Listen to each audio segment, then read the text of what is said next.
Earth signs, tignan po natin kung ano ang mensahe para sa iyo ngayong araw. Keep in mind po na ito ay general reading lamang, so hindi po lahat ay makaka-relate, so be open-minded. Sa mga hindi pa po nakasubscribe dito sa ating channel, please subscribe na po kayo and palike na din po ng ating video. At sa mga nais pong mag-avail ng ating private readings, Lucky Stones and Amulet, makikita nyo po yung link sa description box below, Tarot Intentions by Aliana Reyes.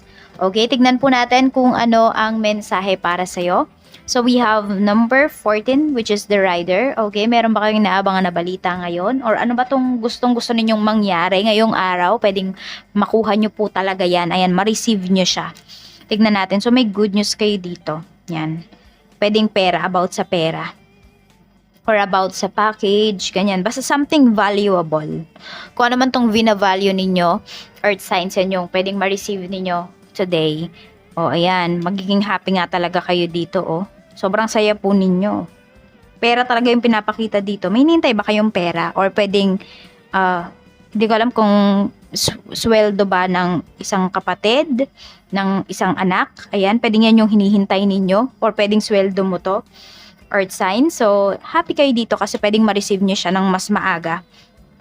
Or meron kayong malaking pera na ma-receive ngayon. Meron din yata dito kasi may puso na pinapakita. So, nag-exercise yung iba sa inyo. Talagang active po kayo. And meron naman pwedeng, dahil kailangan ng malaking pera, pwedeng may surgery dito. Or heart transplant. Yun yung nakikita ko. Oy, meron nga yung iba sa inyo dito. Pwedeng may sakit. Ayan, so parang nandun na happy kayo kasi yung pinaglalaban ninyong pera, pwedeng makuha po ninyo. Kung hindi kayo yan, pwedeng ang mas nakakabata po sa inyo. Pwedeng anak nyo to. We have number 1. Ayan, the sun ito. So, good news pa rin to, okay? Nandun yung, sabi natin, yung mga pangamba po ninyo, yung mga, sabi natin, mga gumugulo sa isipan ninyo, masusolusyonan siya ngayong araw na ito or magkakaroon kayo ng pag-asa. New hope. Check natin kung ano pa yung mensahe para sa'yo. Spirit guide, ano pa po ang mensahe natin for earth signs, Taurus, Virgo, Capricorn, Sun, Moon, Rising, and Venus ngayon. So, mayroon tayo ditong the dragonfly. Okay. So, meron kayong malalaman dito na, sabi natin, yun nga. Kasi nakalagay dito is finding out. Things coming to light. So, may kalinawan. May, sabihin natin, may problem talaga na masasolve. Okay, the butterfly. Ayan. So, meron dito, kasi ito, pwedeng ilang beses na siyang na-delay. Pwede na ito po ay pagdating sa pag-abroad ninyo, ganyan, or pag-apply ninyo ng trabaho, parang laging nauudlot, ganyan. Pero ngayong araw na to, ayun, may ma-receive kayong email. Some of you, makukuha nyo na yung schedule ng flight ninyo. Tignan natin. We have the chaser. So, do not stop chasing your dreams. Yan yung sinasabi sa'yo ni universe. Okay, pwedeng meron dito, hindi ko alam kung isa sa inyo or sa anak ninyo.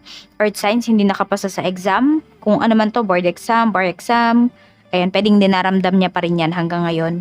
So, payuhan mo siya kasi nakikita ko dito, nakikinig talaga siya sa'yo. Oo, mukhang may pinanghihinaan kasi ng loob dito. We have karmic relationship. Okay, so kung ano man po itong hindi nag-workout para sa kanya, para sa'yo, ayan, ano lang talaga yan, part of life, para mas maging matatag, para mas matuto. May mga bagay dito na kahit gustong-gusto nyo pa, kahit mahal na mahal nyo pa, need nyo na talagang pakawalan kasi hindi na siya mag-workout. Tignan natin. Ano pa yung mensahe para sa'yo pagdating po sa trabaho? Spirit guide, pagdating sa trabaho, kamusta po si earth signs? Taurus, Virgo, and Capricorn. Sa work, we have 2 of Pentacles. Ayan po. So, pwede nga mabibigyan na ng schedule yung karamihan sa inyo. Sobrang busy lang din ngayong araw na to. Nagmo-multitask yung iba sa inyo. Pwedeng meron kayong absent na katrabaho at kayo yung sasalo ng trabaho niya. So, parang ngayon, di mo alam kung ano ba yung uunahin mo. Tignan mo, puro heart yung nandito. Pagdating to sa inyong negosyo. Pero yun nga, parang di mo alam ano ba yung unahin mo. Yung trabaho ba ng katrabaho mo o yung trabaho mo. Naguguluhan na yung iba sa inyo. So, pwedeng makahanap kayo dito ng solusyon ngayong araw para mas mapabilis yung inyong pagkilos. So, 3 of Swords, pagdating to sa inyong negosyo nga po, ayan. So, nakita ko naman kasi dito pagdating sa negosyo ninyo, makakabawi kayo. Yan, medyo emotional lang talaga yung iba sa inyo. Or pwede nga na happy talaga kayo dito kasi nakikita nyo na nag-grow yung inyong business. Yung sacrifices nyo dito sa business niyo, Earth Sign, sulit na sulit talaga siya.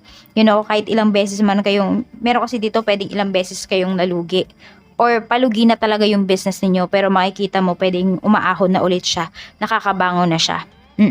Kaya pagpatuloy nyo lang yung inyong ginagawa. Kung nakikita nyo na nakakabuti talaga yan sa inyong business.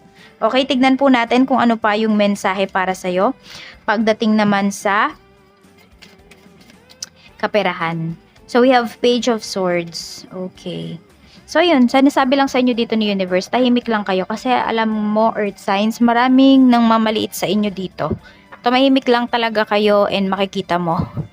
Oo. At makikita din ng mga tao na mamaliit sa'yo na, ayun, narating mo na yung pangarap mo, natutupad mo na, nabibili mo na yung mga gusto mo.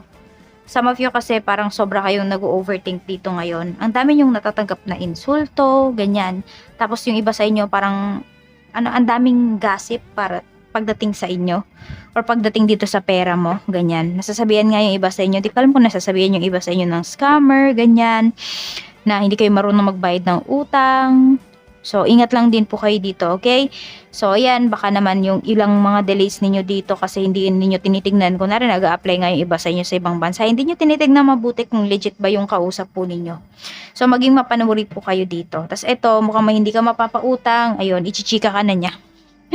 Oo. Dami niya nang nasabi sa'yo. Tignan po natin pagdating naman sa love life mo. We have Page of Pentacles. So, some of you nga po talaga is you're dealing na talaga with your karmic partner. Kaya parang sabi ko nga, kahit anong pilit ninyo dito, kahit sabihin natin sa umpisa, okay, kung magkakabalikan kayo, magsasama ulit kayo dito, sa umpisa okay. Pero darating din talaga yung time na pwedeng kayo na talaga yung susuko. Pero it's up to you pa rin kung ito ba isasamahan po ninyo. Ayan. Kasi alam niyo, nanghihinayang kayo dito sa mga shared moments ninyo eh. Pwedeng hindi nyo na talaga mahal yung person ninyo. Sabi natin, sige, may nafe-feel pa kayo. Pero hindi na kasi yun strong enough para bumalik ka sa kanya. Ang pinanghahawakan mo dito is yung mga memories na pinagsamahan ninyo. Yun yung naaalala mo. Yun yung minahal mo sa kanya. Ayan o.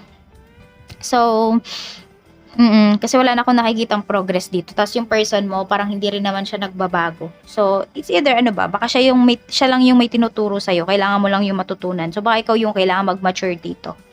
Diba, ikaw yung kapag gumawa ka ng decision, kailangan mong panindigan. So, baka yan yung tinuturo niya sa'yo, nitong tao na to. Tignan po natin ano pa yung mensahe para sa'yo. Blessings natin, Spirit Guide. Mayroon tayo ditong a blessing on a resolution. Diba, kanina pa natin to sinasabi dito pa lang, na yung mga problems mo ngayon is magagawan mo siya ng solusyon. Ayan. Yung mga, meron kang good news talaga na marireceive na yan po ay makakapag-solve ng iyong mga problema. So, we have number 27, 1, 3, 32, 8, 39, 9, and 14. Yan po yung iyong mga lucky numbers. Maraming salamat, Earth Signs. Mag-iingat ka always and more blessings to come. Bye!